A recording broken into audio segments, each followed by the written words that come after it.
स्वागत है आप सभी का आपके अपने YouTube channel rainbow science circuit पर। आज हम लोग क्लास 9th के बायोलॉजी के पहले अध्याय जीवन की मौलिक इकाई the fundamental unit of life को पढ़ने जा रहे हैं।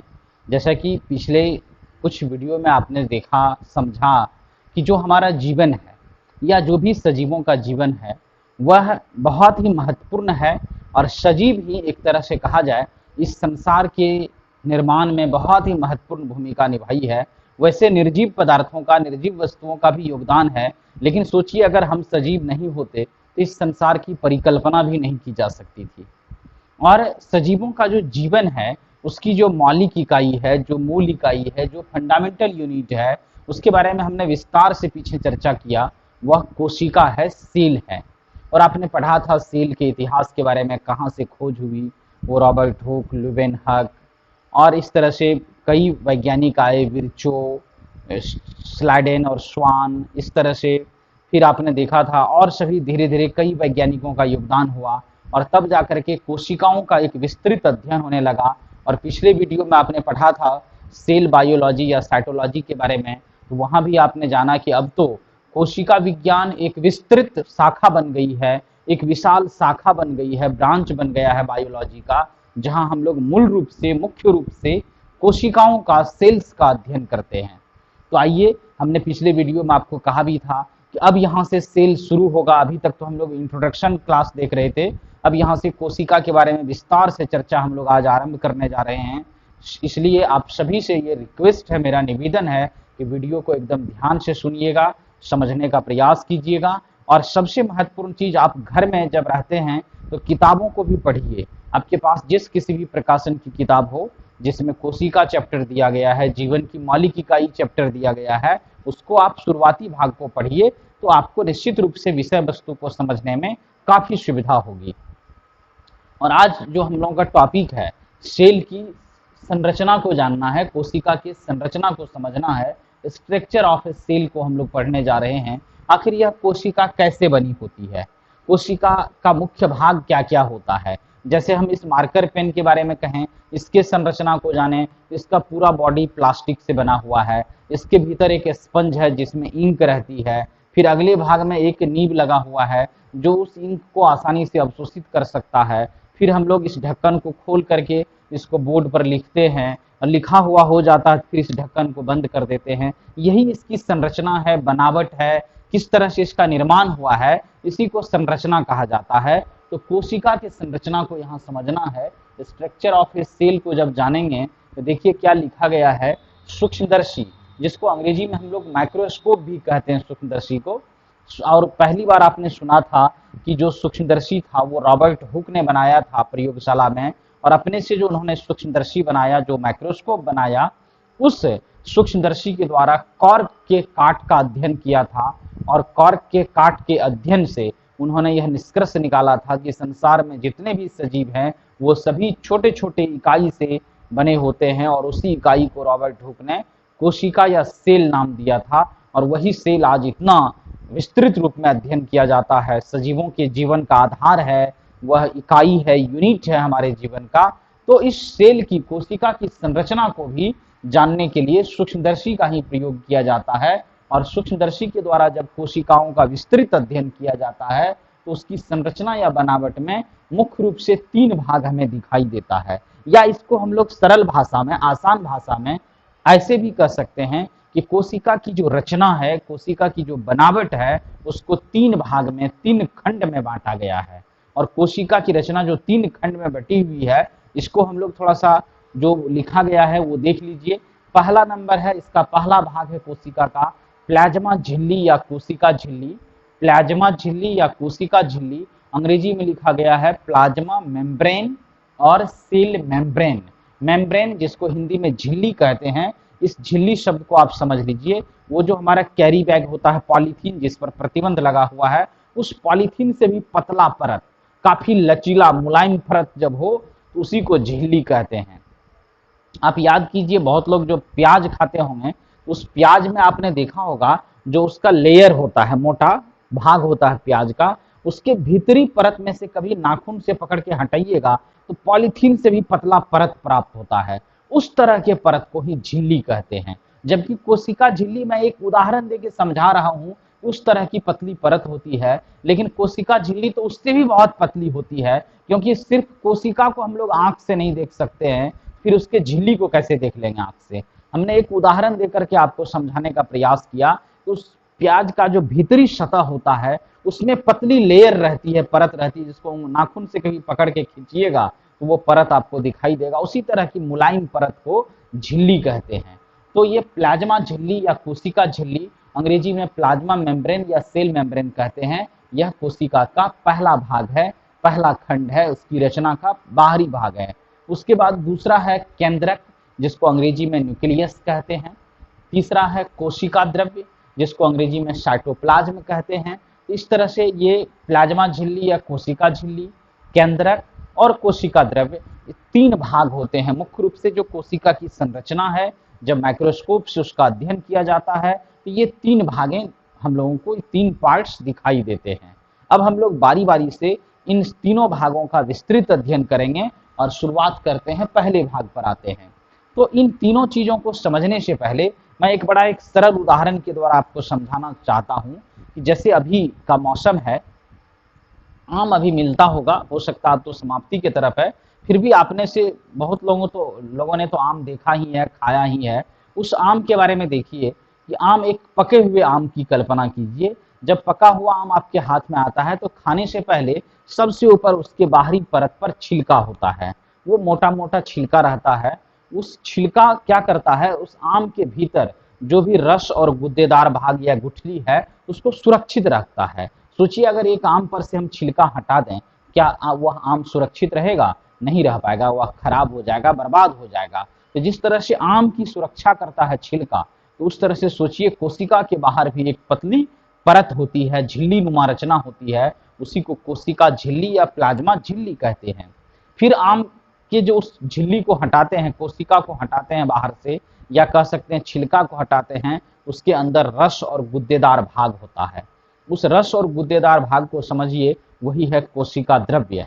और सबसे अंदर में जो गुठली है, मध्य में जो गुठली कठोर भाग होता है, उसी तरह से कोशिका के मध्य में भी, बीच में भी एक कठोर भाग होता है, एक अधिक घनत्व वाला भाग होता है, जिसको केंद्रक कहते हैं, न्यूक्लियस कहा जाता है। यहाँ देखिए हमने डायग्राम के द्वारा उस चीज को समझाने का प्रयास किया है कि सोचिए, कल्पना कीजिए, यही एक हमारी कोशिका है। जो कोशिका आपने देखा था, रॉबर्ट हुक ने जो प्रतिपादित किया था कि मधुमक्खी के छत्ते की तरह इसकी रचना होती है, उसी को आज हम बड़ा करके बनाए हैं। एक कोशिका है और चारों तरफ से देखिए घेरा से या घिरा हुआ है, एक आवरण से, एक परत से घिरा हुआ है, जो इस कोशिका के भीतर के पदार्थों को बाहरी वातावरण से अलग करता है, बाहरी पर्यावरण से अलग करता है। ये जो चारों तरफ से कोशिका का आवरण है, घेरा है, इसी को प्लाज्मा मेम्ब्रेन या सेल मेम्ब्रेन, ये जो चारों तरफ का घेरा देख रहे हैं, ये प्लाज्मा मेम्ब्रेन या सेल मेम्ब्रेन अंग्रेजी में कहा जाता है, हिंदी में इसको प्लाज्मा झिल्ली या कोशिका झिल्ली कहते हैं।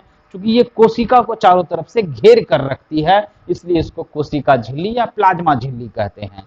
अब जब इसके अंदर जाते हैं तो मध्य में देखिए ये जो घना भाग दिखता होगा धब्बा की तरह, ये धब्बा की तरह भाग, यही न्यूक्लियस है, केंद्रक है, जो दूसरा भाग है कोशिका के संरचना में।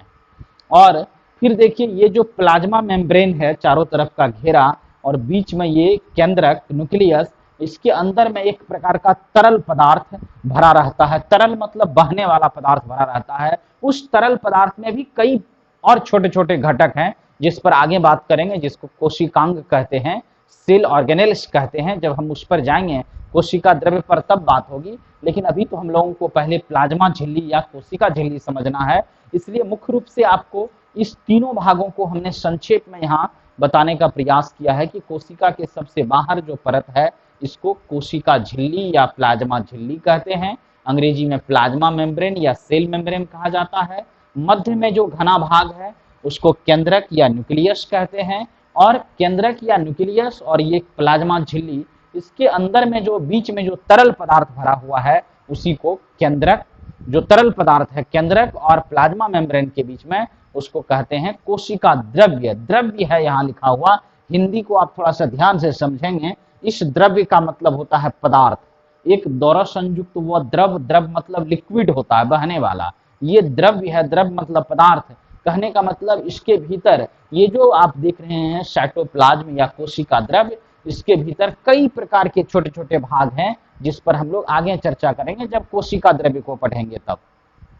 तो मुख्य रूप से जो बातें हो गई कि कोशिका की जो संरचना है, कोशिका का जो बनावट है, वो 3 खंडों में 3 भागों में बटा होता है, जिसमें से एक हो गया क्या आपको प्लाज्मा झिल्ली या कोशिका झिल्ली, अंग्रेजी में प्लाज्मा मेम्ब्रेन और सेल मेम्ब्रेन, दूसरा हो गया केंद्रक न्यूक्लियस, और तीसरा हो गया कोशिका द्रव्य साइटोप्लाज्म। अब हम लोग आते हैं पहले नंबर पर। पहला नंबर हमारा है प्लाज्मा झिल्ली या कोशिका झिल्ली। परिभाषा देखिए, कोशिका के सबसे बाहरी भाग में उपस्थित वैसी परत जो कोशिका के घटकों को बाहरी पर्यावरण से अलग करती है, उसे प्लाज्मा झिल्ली या कोशिका झिल्ली कहते हैं। अब देखिए, कोशिका के सबसे बाहरी भाग में उपस्थित वैसी परत, ये परत लेयर है। जैसे हम लोगों का घर होता है तो घर के बाहरी भाग में हमारा बाउंड्री वॉल होता है। वो बाउंड्री वॉल क्या करता है कि दूसरे के घर से, दूसरे की जमीन से हमारे घर या जमीन को अलग करता है और पृथक करने का काम करता है। और दूसरी बात, हमारे घर के भीतर या हमारे जमीन में जो वस्तु है उसकी सुरक्षा भी करता है, रक्षा भी करता है। ठीक उसी तरह से ये जो प्लाज्मा मेम्ब्रेन है या कोशिका सेल मेम्ब्रेन है, कोशिका झिल्ली है, यह कोशिका के सबसे बाहरी भाग में उपस्थित परत है जो कोशिका के घटक को, कोशिका के घटक का मतलब अंदर में जो कोशिका द्रव्य है या केंद्रक है, इन सभी पदार्थों को बाहरी पर्यावरण से अलग करता है। जैसा कि अभी मैंने बताया आपको, जो छिलका होता है वो आम के जो गुठली है, रस है, गुद्दा है, उसको बाहरी पर्यावरण से अलग करता है, पृथक करता है। तो इसी झिल्ली को, झिल्ली मतलब जो पतली परत होती है, उसी को हम लोग कोशिका झिल्ली या प्लाज्मा झिल्ली कहते हैं। अब देखिए फिर आगे इस झिल्ली के बारे में जो कुछ और महत्वपूर्ण बातें हैं वो यहाँ लिखी गई है कि यह झिल्ली कुछ खास चुने हुए पदार्थों को ही आने जाने देती है। मतलब यह जो झिल्ली आप देख रहे हैं, यह जो झिल्ली आपको दिख रहा है कोशिका के चारों ओर से, इस झिल्ली में से सभी पदार्थ आदान प्रदान नहीं कर सकता है, सभी पदार्थों का एक्सचेंज नहीं होता है। कुछ खास चुने हुए पदार्थ, एकदम सेलेक्टेड मटेरियल कहीं आदान प्रदान हो सकता है। आदान प्रदान का मतलब कि बाहर से पदार्थ अंदर आ सकता है, अंदर का पदार्थ बाहर जा सकता है, लेकिन कुछ खास लिखा गया है, यह झिल्ली कुछ खास चुने हुए पदार्थों को ही आने जाने देती है, अन्य पदार्थों की गति को रोकती है। मतलब अन्य पदार्थ अगर आना जाना चाहे, जैसे आपके पास टिकट है और कहीं कोई प्रोग्राम चल रहा है किसी हॉल में, किसी सभा भवन में, और वहां टिकट वाले को ही अगर जाने की अनुमति है तो वह टिकट क्या करता है, आपको अंदर जाने की अनुमति देता है। अगर किसी को टिकट नहीं है तो वह अंदर नहीं जा सकता है, प्रवेश की अनुमति उसको नहीं मिली हुई है। वही बात यहाँ है कि जिस पदार्थ को अनुमति मिली हुई है, जो पदार्थ अंदर बाहर जाने के लायक है, आने के लायक है, उसी को यह झिल्ली अंदर बाहर आने जाने देती है, अन्य पदार्थों की गति को रोक देती है। इसलिए इस झिल्ली को वर्णात्मक पारगम झिल्ली, सेलेक्टिवली परमिएबल मेम्ब्रेन कहते हैं। सेलेक्टिवली का मतलब हो गया कि कुछ सेलेक्टेड पदार्थ, कुछ चुने हुए पदार्थ, सभी पदार्थ अंदर बाहर नहीं जा सकते हैं, जो सेलेक्टेड पदार्थ है वही अंदर बाहर गति करेगा। इसलिए इस झिल्ली को वर्णात्मक पारगम्य झिल्ली, सेलेक्टिवली परमिएबल मेम्ब्रेन कहते हैं। या इसका एक और नाम है अर्ध पारगम झिल्ली। अर्ध का मतलब होता है आधा, अर्ध मतलब आधा, मतलब आधा सीधा, कुछ खास पदार्थ ही आर पार गमन करता है, इसलिए इस झिल्ली को अर्ध पारगम झिल्ली, सेमी परमिएबल मेम्ब्रेन कहते हैं। अब सोचिए, हम लोगों के घर में आटा चालने के लिए चलनी होता है, याद कीजिए वो चलनी या छलनी जिसको कहते हैं, उस चलनी में जब आटा रख करके उसको हम लोग हिलाते हैं, वाइब्रेट करवाते हैं, तो आपको याद होगा आटा या उसके तरह जो महीन कण होता है वही नीचे गिरता है। गेहूं का दाना होगा, चोकर होगा, या कोई बड़ा टुकड़ा होगा, तिनका होगा, कीड़ा मकोड़ा होगा, वो सब उस चलनी में बच जाता है ऊपर में, क्योंकि उस चलनी का नेचर है कि उससे कुछ खास चुने हुए पदार्थ, मतलब चलनी का जो छिद्र है उससे जो छोटा छोटा कण होगा वही नीचे निकल पाएगा, सभी पदार्थ उस होकर के अंदर बाहर निगमन नहीं कर पाएगा। तो समझिए ठीक उसी तरह का यह प्लाज्मा झिल्ली भी एक तरह का लेयर है, एक परत है, जिससे होकर के कुछ खास चुने हुए पदार्थ ही आर पार अंदर बाहर गमन कर सकता है, इसलिए इस झिल्ली को वर्णात्मक पारगम झिल्ली, सेलेक्टिवली परमिएबल मेम्ब्रेन या अर्ध पारगम झिल्ली, सेमी परमिएबल मेम्ब्रेन कहते हैं। दोनों बात सेम है, आप इसको वर्णात्मक पारगम झिल्ली भी कह सकते हैं या अर्ध पारगम झिल्ली भी कह सकते हैं। तो उम्मीद है कि आपको ये अर्ध पारगम झिल्ली या वर्णात्मक पारगम झिल्ली समझ में आ गई होगी। अब देखिए, यह झिल्ली अत्यंत लचीली, फ्लेक्सिबल होती है। लचीली समझ पा रहे हैं आप, जैसे गुब्बारा होता है हमारा, उस गुब्बारे को देखिए बहुत लचीला होता है, आप उसका शेप साइज, उसमें हवा भरी हुई है गुब्बारे या बैलून में, उसके शेप साइज को आप आसानी से बदल सकते हैं, जिधर मन दबाना है, मोड़ना है, जो भी करना है कर सकते हैं।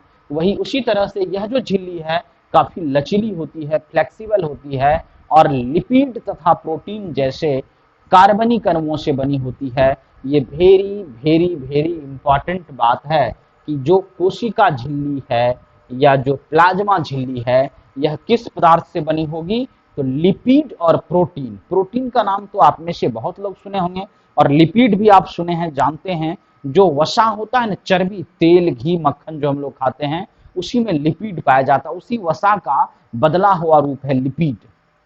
जैसे गेहूं का ही बदला हुआ रूप है आटा, उसी तरह से यह वसा का ही बदला हुआ रूप होता है लिपिड। तो लिपिड और प्रोटीन तो समझ ही रहे हैं, दूध में, उसके बाद दाल में, सब्जियों में और कई तरह के खाद्य पदार्थ जिसमें प्रोटीन पाए जाते हैं। तो लिपिड और प्रोटीन से निर्माण होता है किसका, प्लाज्मा झिल्ली का या कोशिका झिल्ली का। तो सोचिए हमारे शरीर के लिए लिपिड और प्रोटीन कितना जरूरी है। अगर हमारे भोजन में लिपिड और प्रोटीन नहीं हो तो क्या हमारी कोशिकाओं का निर्माण होगा, और जब कोशिका ही नहीं बनेगी तो क्या हमारा शरीर रहेगा। क्योंकि हमारे शरीर में हमेशा कुछ न कुछ पुरानी कोशिकाएं डेड हो जाती है, मर जाती है, उसके जगह पर नए कोशिकाओं का निर्माण होता है। जैसे वृक्ष में पुराने पत्ते झड़ जाते हैं, उसके जगह पर नए पत्ते आ जाते हैं, उसी तरह से नई नई कोशिकाओं का भी निर्माण होता है। इसलिए कोशिकाओं के निर्माण के लिए भी हमें भोजन करना बहुत आवश्यक होता है और हमारे भोजन में लिपिड और प्रोटीन का होना भी जरूरी होता है, क्योंकि इसी लिपिड और प्रोटीन से जो कोशिका झिल्ली है या प्लाज्मा झिल्ली है उसका निर्माण होता है। यही था कोशिका झिल्ली या प्लाज्मा झिल्ली, जो कोशिका की सबसे बाहरी परत है और यह परत कोशिका के अन्य घटकों को बाहरी पर्यावरण से अलग करता है, पृथक करता है। साथ ही कोशिका के भीतर जो घटक है, जो अवयव है, उसे सुरक्षित भी रखता है। तो मुझे उम्मीद है कि आपको कोशिका की संरचना का यह प्रथम भाग समझ में आ गया होगा। तो आज हम लोग अपना क्लास यहीं रोकेंगे। उससे पहले एक दो बातें आपसे होगी कि ये जो प्लाज्मा झिल्ली या कोशिका झिल्ली है, इस पर और बातें हमें करना है। अगले क्लास में जब मिलेंगे तो और सारी बातें होगी। अभी इसके बारे में जब यह पूरा खत्म हो जाएगा प्लाज्मा झिल्ली या कोशिका झिल्ली, तब फिर हम लोग केंद्रक की चर्चा करेंगे। फिर केंद्रक समाप्ति के बाद और उसमें भी कई बातें होगी, केंद्रक के भीतर भी चर्चा होगी। केंद्रक किस किस चीज से बना होता है, उसका क्या काम है, इन सभी चीजों पर हम लोग चर्चा करेंगे। फिर उसके बाद कोशिका द्रव्य पर जाएंगे। तो कुल मिलाकर के यह एक लंबा चैप्टर है, इसलिए आप सभी से रिक्वेस्ट है कि वीडियो को कंटिन्यू देखेंगे, सिलसिलेवार देखेंगे। अगर बीच में एक दो क्लास भी आपका मिस कर जाता है तो समझने में असुविधा होगी। और बायो है या समझने का विषय है, जितना ध्यान से, जितना गौर से आप विषय वस्तु को समझेंगे, सुनेंगे, उतना सरल होगा यह आपके लिए। बस इसी उम्मीद के साथ कि आप सभी वीडियो को ध्यान से देखे होंगे, समझे होंगे। अगर वीडियो आप सभी को पसंद आई होगी तो कृपया लाइक करेंगे हमारे वीडियो को। और खास करके कुछ लोग, चूंकि बीच में हमारा क्लास रुक गया था कई कारणों से, तो कुछ टेक्निकल प्रॉब्लम भी थी, मौसम की भी कुछ समस्या थी, मौसम भी काफ़ी ख़राब था हमारे यहाँ, जिसके कारण क्लास नहीं हो पा रहा था। अब लेकिन हमारा प्रयास है कि धीरे धीरे हम लोग कंटिन्यू क्लास करने लगेंगे। तो जो कुछ दोस्त मित्र आपके एकदम शांत बैठे हुए हैं, उन्हें भी आप जागरूक कीजिए, बताइए कि अब क्लास शुरू हो गई है, वो भी वीडियो देखें और लाभ उठाएंगे सभी लोग अपने दोस्तों के बीच। इसलिए वीडियो को अधिक से अधिक शेयर भी कीजिए। और ख़ास करके जो लोग चैनल पर नए हैं, वे अभी तक हमारे चैनल को सब्सक्राइब नहीं किए हैं, उनसे भी रिक्वेस्ट है कि आप हमारे चैनल को सब्सक्राइब करें, ताकि जैसे ही हमारा वीडियो अपलोड होगा आप तक तुरंत नोटिफिकेशन पहुंच जाए। बस घर में रहिए, सेफ रहिए, ध्यान से पढ़िए, वीडियो को ध्यान से अंत तक देखिए और इससे लाभ प्राप्त कीजिए। बस इसी उम्मीद के साथ, इसी कामना के साथ कि आप सभी ठीक से घर में स्वस्थ रह करके पढ़ते रहेंगे, आज का क्लास समाप्त करते हैं, आपसे विदा लेते हैं। धन्यवाद। जय हिंद।